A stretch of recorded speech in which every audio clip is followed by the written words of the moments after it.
Hey. Time for an out of this world story from rSpace. It's not about revenge at this point, just a well-deserved comeuppance. This isn't about clinging to bitterness or fueling a fire of anger anymore. It's about watching the consequences unfold and their satisfaction in that. Wife claims she's too beautiful to be faithful. Now she's facing the ugly truth. I filed for divorce and left her broke. I, 35 male, have known my wife, 34 female, since we were in high school. I had just moved to a new town, so the high school was completely new to me. I was scared that I was going to have an incredibly hard time acclimating, which is a reasonable fear, but thankfully for me, things weren't that bad, and I think it was because I was able to make friends pretty quickly, so I wasn't standing out like a sore thumb. Among the friends that I made back then was a girl called Melissa. She was part of the school's photography club, and I met her when she was taking pictures near a place I was sitting. The next thing I knew, I was the subject of one of her photos. She claims to today that is one of the favorite photos of all time, but I always doubt it. I hate that I'm writing this right now because it is taking me back to our earliest memories, and it hurts so much to think that all of this is soon going to mean very little to me. Back on track though. We became good friends after that, and in our senior year, we went from friends to partners. It just felt right, honestly. Even though we each went to colleges in different states, it didn't really dampen our relationship. We were sending a lot of emails and text messages, and we'd be on the phone as much as possible. We eventually got married. That was 10 years ago. Time really does fly. Unsurprisingly, Melissa works as a professional photographer. While she has her own studio, she's actually worked as the official photographer in a lot of cool places over the course of her career. In some instances, that's taken her outside of the country or to other states, but there's never been a reason for me to think that was a problem, honestly. Now, it's important that I mention that as I grew more mature, it became pretty easy for me to recognize how absolutely beautiful Melissa is. Back then, I might have thought she was cute, but it was hardly the sole reason why I ended up befriending her and eventually dating her and marrying her. It was all her personality back then, but now I realize that I was blessed with a person who is gorgeous. The only problem with dating somebody who is very attractive is that you need to be secure. Let's just say that I wasn't secure at the start of the relationship because it always felt like other men were a step away from taking my girl and having her cheat on me. But she was extremely reassuring in the initial years and very open. So after some time, I stopped worrying about who she worked with and all of that jazz. Now, as we've been getting older, I feel like my wife started to change. Not necessarily in a negative way, but it seemed like a mild form of a midlife crisis. She started to worry a lot more about legacy, and despite never wanting children, we must have had like 10 conversations where she was second-guessing the decision and asking me if I should freeze her eggs. Initially, I said no, but by the third time we talked about it, I knew it wasn't just a random urge, and I suggested that she do it, which she eventually did. When she started going to the gym, I felt like it was because she was afraid of getting out of shape and looking old. She still looked beautiful to me, but there's probably no reason to dissuade someone from going to the gym since it will only help you out in the end of the day. So I just embraced the change. I've always been an active person. I run a lot and I cycle, so it actually made me happy. However, the real problem started when she began to hang out with some of the women that she met at the gym. She told me all about them. There were 3 of them, and while one was married and a millennial, the other 2 were unmarried and in their early 20s. I don't think there's anything intrinsically wrong with being friends with people much younger than you, but the problem was that they started to hang out a lot, in ways that were stereotypically young.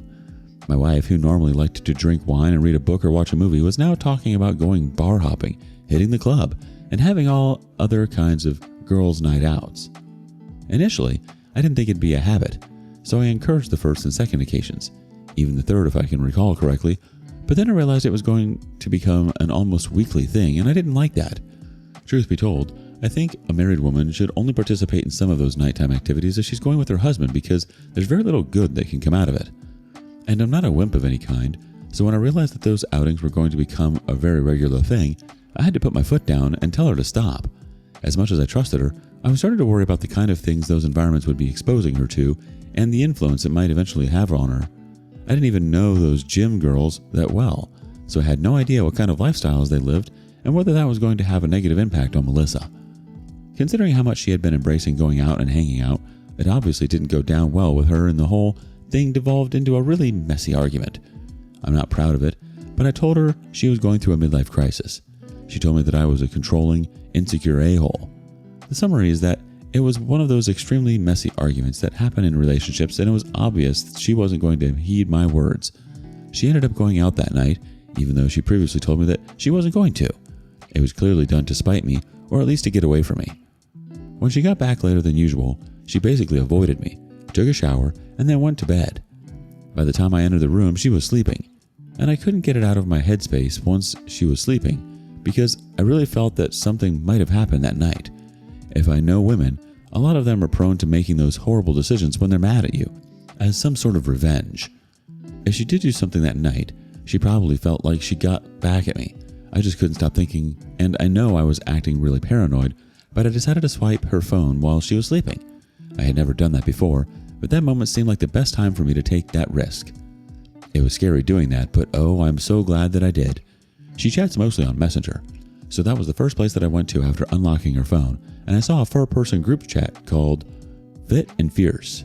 I cringed as much as you when I saw that, but I really didn't have much time to really embrace how much I was cringing because the messages that were something. I mean, any group chat that is made public probably has the capacity to send people to jail, but apart from how lewd they were all being in there, including my wife, one message that she sent caught my eye instantly as I was scrolling, and it was from that night. I felt bad at first, but as soon as I walked in and saw him, I didn't care anymore. Then there was a laughing emoji. He's trying to control the wrong person, and honestly, I'm too beautiful to be faithful. I've been tied down to him my whole life, and I've never really got to use my beauty the way most women do. Let me get attention. Let me get favors. And then after that, the other girls in the group encouraged her and asked whether he was hot and whether he was big. Man, the way I felt, I hate to think about it. It's still very strong in my memory, despite having happened over a week ago. It just gives me this tight pain in my chest. It just felt like everything crumbled around me. I thought our going out was going to be one of those minor inconveniences in marriage and that we'd eventually settle things and reach our normal again. But I never thought it was going to be the end of the marriage. This is someone that I have known for 20 years of my life. While I was having an amazing time being married to her, she felt trapped? I am interpreting that the right way? It was crushing, quite honestly. But anyway, that's me being a sap. Because at the end of the day, all her text messages pointed to the fact that she cheated on me. She was unremorseful about it, and she was probably going to do it again. I mean, that's me assuming that tonight was the first time that she had cheated on me. It very likely had already happened before then, maybe at some points early in our relationship. This was the kind of woman who regretted not having a hoe phase. It seemed like being with one man in a good relationship since her teenage years was more of a punishment than a prize for her. Is this how most of them think? Because I'm so confused. I completely forgot to take screenshots at that time because I was so overwhelmed. My mood was off the next day, but she didn't bother to ask, likely because our fight was still lingering. It was that night that I managed to grab evidence from her phone, including additional messages where she was describing how everything happened and how good it was and how she can't even remember his name, followed by a lot of laughs, as if that was something to be proud of. I was so broken. I still am. So this is where I am right now. I'm so clueless about what to do. Obviously, I know that I can't go anywhere with this kind of person. I've given up way too many years of my life already, but I need to hurt her. I don't want to cheat back because I'm bigger than that. I left 10 years of marriage unsoiled, and I'm going to continue to keep it that way. But I need to hurt her. I don't want to be the beggar person anymore, honestly. Your feelings are totally valid, OP. You could expose everything to those that matter to her.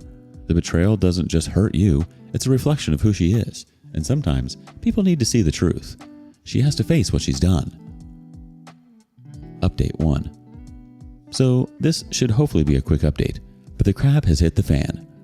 Part of me regrets taking things in this direction because my life is about to be very messy for the next few months, but I guess it is one of those situations where I have to sit through the short-term discomfort to be better off in the long term. I confronted Melissa about this whole mess. Once I knew enough about what she was going out to do, I waited for her to come back home one night, and she tried to head straight for the shower, but I stopped her. It was clear that she didn't want me to get too close to her, but I could smell alcohol on her breath and what seemed like male perfume. She kept shrinking away from me, and when I asked her what was up, she just said, "Nothing." I don't know why that answer pissed me off so much. Maybe because I had spent the last week killing myself with anxiety and stress and paranoia, and to her, there was nothing happening. That was when I told her straight up that I knew she was cheating on me, and boy, I unleashed everything that I had kept pent up on her. I quoted her line, asking her whether she really thought that she was too beautiful to be faithful. I asked her if she really felt like she wasted her prime on me. I asked her why she wanted to have a hoe phase so bad. I told her that I knew I was right that she was having a midlife crisis. I called her all kinds of names and she said that she had single-handedly destroyed our marriage. But hey, at least she was going to finally get that chance to be free and do the things she wants to do. Throughout everything, she kind of just stared at me and said nothing, and then out of nowhere, she started wailing. Maybe she had really thought about it and realized that the risk she had been taking definitely wasn't worth what was about to be served to her. Like every single person who cheats, she wanted to eat her cake and have it, and I refused to let that be the case. She sunk to the floor and I just stood over her and kept throwing insults her way. Honestly, there was so much anger in me and I had to let it all out. I didn't want to be violent physically, but I knew that nobody could do anything regardless of the things I said. At the end of it all, I told her to pack her things and get out of there. Yet, she was still on the ground, crying, so I went into the room and started to throw some essentials into a suitcase for her. It was when I was about 90% done a few minutes later that she crawled in and threw herself at my feet, but I kind of just shook her off of me. It was genuinely irritating to me. I had to call an Uber, which I set to go to her mom's place, and I ended up putting her things in the car. Only then did she begrudgingly leave. A few days later, I made sure she was served with divorce papers at her mom's place, and I had to deal with countless calls after that. Of course, I didn't pick a single one of them up, because I had nothing to say to her or her mom. Definitely not right now. So, at this point, I'm just waiting for the divorce proceedings to start and then be over, so I can put this entire episode behind me. I never thought I was going to end up divorced, but life sure comes at you fast. All I need now is to make sure that I truly screw her over. I've been hurt, but I need to make sure that she feels a lot more pain than I do. Update 2. The saga is finally over and I sure won. The kind of relief I feel now that this is all over is hard to express, but honestly, I feel great. Let me just try and run you all through what went down without boring you. Eventually, we had to get into all the divorce proceedings, and that part wasn't fun because after all the wailing and crying she did, Melissa became very resentful and it seemed like her whole aim at that point was to make life as hard as she could for me. She'd send me text messages threatening me in the middle of the night and talking about how I ruined her life. In one instance, the security cameras caught her parked across the street at 3 a.m. Plus, instead of trying to come to some sensible settlement, she and her scumbag lawyer were asking for the most ridiculous amounts of money to compensate her after so long of a marriage. The only problem was that I knew I wouldn't be the one to be paying anything up. I've always been smart with my money, so my savings has been ample for the longest time. But when I knew the divorce was coming, I spent a lot of time working with my lawyer to find creative ways to make my money inaccessible to her. Of course, I couldn't get it all out of the way, but we got a good amount of it stored away, safe and sound. However, I wasn't all about protecting my own money. I wanted to take as much of hers as I could. She'd worked as a photographer for a long time, and not even a small scale one, so she has money. She always has. I wanted a cut of that, and this time around, I didn't mind being greedy. Using the evidence that I had, clearly showing her admission of guilt and a lack of remorse, I was hoping to not only get a pretty sizable sum from her, but to get her to pay my legal fees as well. All of this was requested from the onset. Even better was that her harassment was documented, but she clearly hadn't been thinking that far ahead when she was posted up in front of my house in the middle of the night. I knew that I was going to make her regret every single action she took after cheating on me. The moment we knew the judge was going to be assigned to the case, my lawyer relaxed. He said that things were about to go our way, because the judge was the definition of a hard butt. With the evidence of her cheating, her harassment, her lack of remorse, and even her ridiculous asks in an attempt to separate amicably, he made sure that he gave us pretty much everything we asked for. Melissa was left with very little, though she kept her car, which she sold very soon after that. Honestly, it felt very, very good. She had never been one to save, so she found herself emptied out pretty quickly, especially since I preferred a lump sum to alimony. It dried her out. She's not going to be broke for long, and I know that, but she's definitely going to have a much harder time living. Considering that after all the harassment and insults, she tried to call me drunk a few nights after the divorce was finalized, talking about how much she misses me and how her life is so trash now. I left her to yap because it was entertaining, but at the end of it, I just hung up without another word. I'm on the high ground right now, and it feels so good because I did nothing to deserve being cheated on. Now it's her turn to feel the pain. She'll bounce back eventually, but I hope she takes a lesson along with her. What an absolute win, OP. Now she's the one scrambling.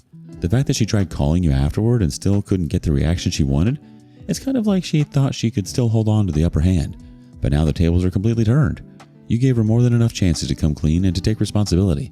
Bravo, OP. Now it's her turn to deal with the consequences of her actions. How have you sought revenge? Share your experience with us in the comments below. And thank you for joining us today on rSpace.